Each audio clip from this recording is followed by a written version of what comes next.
So tonight on Friday Night SmackDown, the January 13th edition, they confirmed that SmackDown will have its own tag team tournament. We saw on Monday Night Raw, they did the tag team turmoil where Judgment Day ended up winning, and they're the ones challenging for the Raw tag titles, but the Usos will now be defending their SmackDown titles going forward versus whoever wins that tournament. Now, I think this is going to be stretched out. I don't think it's going to line up and they're going to have to defend the title on the same night. They're definitely splitting them from what we see here. And the first match announced for the first round is actually the Banger Bros, Drew McIntyre and Sheamus versus the Viking Raiders. So if you listen closely to SmackDown, or even if you didn't watch, they made it very loud and clear it's a tournament with different rounds.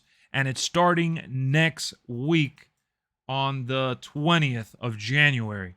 So they didn't mention when the end game is for the tournament. They didn't mention when they're going to have the tag title match. But this is positive news at the end of the day because they're splitting the titles and it seems like this is what's going to end up happening ultimately to Roman Reigns as well. Now, this doesn't mean that the Usos is losing both titles. It doesn't mean that the Usos are losing the Raw and SmackDown titles. It means that they may lose one of them.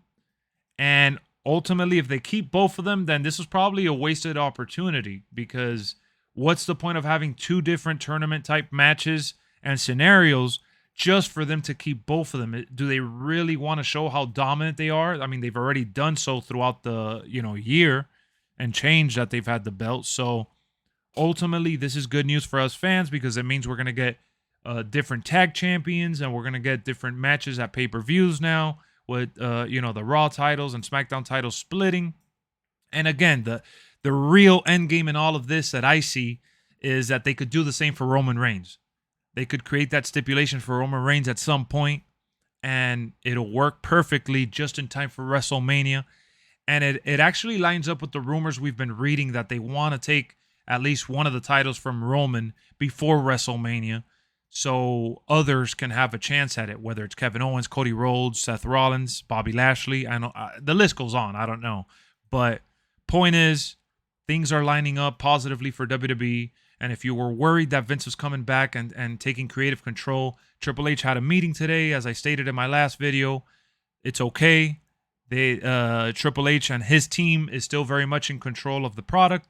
And Vince McMahon is only back for the sale as of this moment in time. So everything is lining up nicely. Let's see where it goes. I'm excited.